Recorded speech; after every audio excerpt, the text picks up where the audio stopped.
Good morning students. आज हम कवि ऋतुराज द्वारा रचित कविता कन्यादान के विषय में पढ़ेंगे। लेकिन इससे पहले अगर आप मेरे चैनल पर न्यू हैं तो मेरे चैनल को सब्सक्राइब कर लीजिए और अगर पुराने हैं तो बेल आइकॉन को प्रेस कर लीजिए ताकि जो भी वीडियो बने, न्यू जो वीडियो बने वो आपके पास पहुंच जाए। कवि ऋतुराज ने इस कविता में बताया है कि जो माँ है वो अपनी बेटी को स्त्री के परंपरागत आदर्श हैं उनसे हटकर शिक्षा देती है। और इस कविता में कवि ने समाज व्यवस्था में जो स्त्रियां होती हैं उनके आचरण संबंधी जो समाज एक प्रतिमान गढ़ लेता है, अपनी राय जो बना लेता है, उन पर कटाक्ष किया है।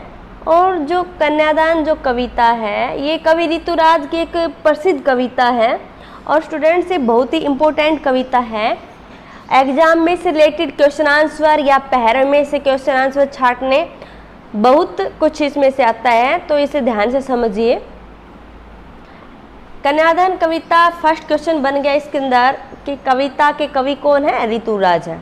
सबसे पहले इन पंक्तियों का प्रसंग देखिए, कितना प्रामाणिक था उसका दुख लड़की को दान में देते वक्त। कि प्रस्तुत पंक्तियां कवि ऋतुराज द्वारा रचित कविता कन्यादान से ली गई हैं और इन पंक्तियों में कवि ने जो वर्तमान युग है, वर्तमान युग में बदलते हुए जो जीवन मूल्य हैं उनका उल्लेख किया है।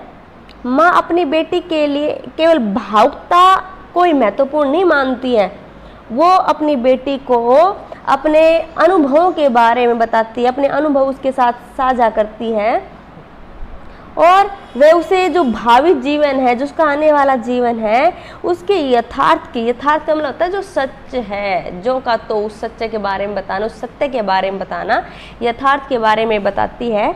व्याख्या देखिए स्टूडेंट्स, कितना प्रामाणिक था उसका दुख लड़की को दान में देते वक्त। प्रामाणिक का मतलब होता है सच्चा, वास्तविक।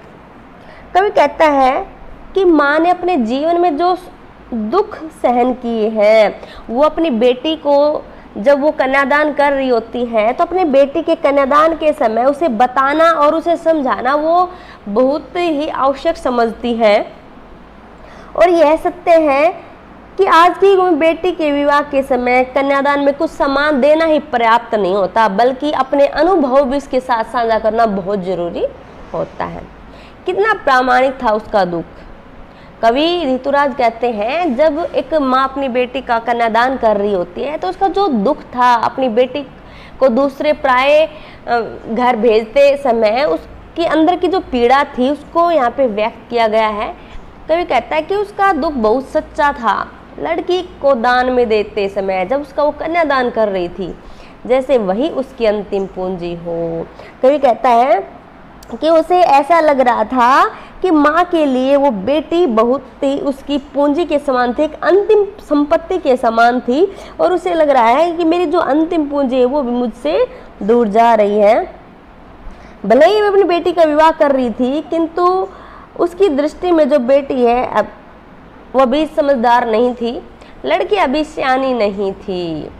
कवि कहता है कि माँ को लगता है कि जो मेरी लड़की है अभी समझदार नहीं हुई है, भले ही उसकी शादी की जा रही थी, अभी इतनी भोली सरल थी। कवि कहता है कि वो इतनी भोली थी, इतनी मासूम थी, इतनी सीधी सादी थी कि उसे सुख का आभास तो होता। कवि कहता है कि उसे लगता कि उसके जीवन में सुख है, सुख का उसे आभास तो होता,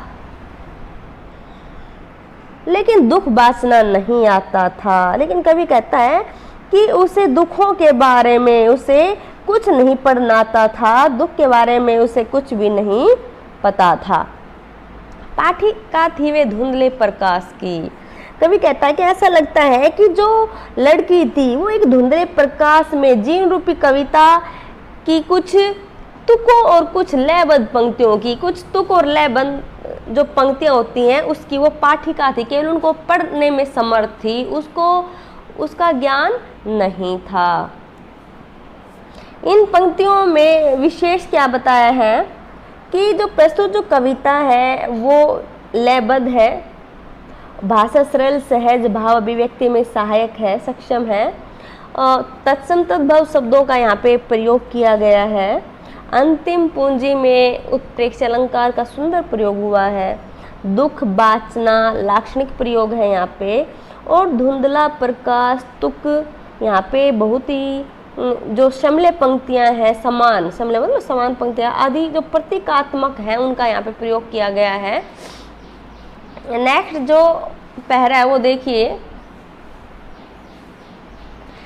माँ ने कहा पानी में झांककर अपने चेहरे पर मत रीझना, आग रोटियां सेकने के लिए है, जलने के लिए नहीं।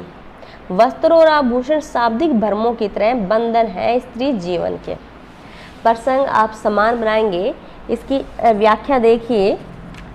कवि ऋतुराज है, वो बताता है कि जब माँ अपनी बेटी की विदाई कर रही होती है, जब अपनी बेटी की विदाई कर रही होती है तो उस विदाई के समय वो अपनी बेटी को शिक्षा देती है, एक सीख देती है और उसे कहती है कि पानी में झांककर अपने चेहरे पर मत रीझना, कि अपने चेहरे को पानी में देखकर उसकी सुंदरता पर कभी भी घमंड मत करना, प्रसन्न मत होना।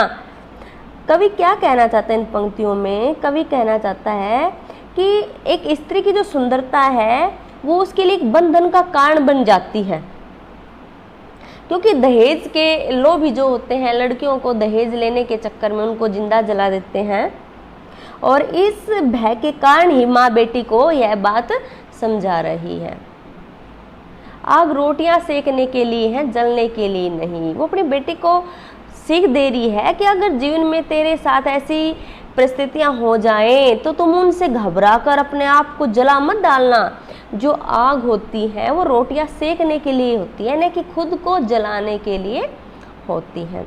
यहाँ पर जो माँ है वो अपने बेटी को अपने अनुभव साझा कर रही है, उसको शिक्षा दे रही है और उसे सचेत रहने के लिए बोल रही है, क्योंकि अक्सर देखा जाता है कि जो लड़कियां हैं ससुराल वालों के जुल्म के आगे वो बोलती नहीं है, अक्सर उनके जुल्मों को सहन करती है और अंत में वो अपने आप को जला डालती हैं। कभी कहता है कि यदि समय रहते इसका विरोध नहीं किया जाता तो ऐसी घटनाएं समाज में होती रहती हैं। वस्त्र और आभूषण शाब्दिक भ्रमों की तरह बंधन है स्त्री जीवन के। कवि कहता है कि नारी के जो अच्छे वस्त्र होते हैं और जो सुंदर जो आभूषण होते हैं वो वहाँ तक ही सीमित हो जाती है, उन भ्रमों की तरह सीमित हो जाती है। उन भ्रमों के अंदर वो उनकी मतलब भ्रम वो कमजोरी बना लेती है इन चीज़ों को अपनी, और यहीं तक वो सीमित होकर रह जाती है। बंधन है स्त्री जीवन के, और नारी अपने आप को यहाँ तक कैद कर लेती है, सीमित रख लेती है। उसे नहीं पता उसे अपने जीवन में क्या करना है क्या नहीं करना, और यही जो बातें हैं यही जो आदतें हैं उसके जीवन के बंधन बन जाते हैं। इसलिए माँ उसे समझाती है। माँ ने कहा लड़की होना पर लड़की जैसी दिखाई मत देना। माँ अपनी बेटी को सीख देते हुए कहती है कि लड़कियों के गुणों से ऊपर उठकर लड़की तो होना, लेकिन लड़कियों की तरह बर्ताव मत करना। कि जो लड़की जो सीधी सादी भोली भाली होती है, जो दूसरों की बातों को सर झुकाकर मान लेती है, वो कहती है कि जिस बात से तुम्हें ठेस लगे, जो बात तुम्हारे हक में न हो, जो तुम्हें सही न लगे, उस बात को मानना नहीं है, उस बात को सर झुकाकर नहीं मानना है, उसका विरोध करना है। माँ ने कहा लड़की होना कि एक लड़की जैसी होना, लड़की की भांति दिखाई जरूर देना, लेकिन उस लड़की से ऊपर उठकर अपनी बात को रखना है, अपनी बातों को दृढ़तापूर्वक दूसरों के सामने रखना है, क्योंकि लोग स्त्री को अबला समझकर उस पर अत्याचार करने की हिम्मत न करें। अगर हम किसी चीज़ का विरोध करेंगे तो लोग हम पर अत्याचार करने की हिम्मत बहुत कम करेंगे, लेकिन अगर हम सर झुकाकर उन बातों को मान लेते हैं तो लोग हमें बेवकूफ़ समझते हैं और हम पर अत्याचार करना शुरू कर देते हैं। इसलिए हमें कभी भी किसी भी बात को समझे सोचे बिना उसको स्वीकार नहीं करना चाहिए। अगर आपके हित में नहीं है तो उसका विरोध जरूर करना चाहिए।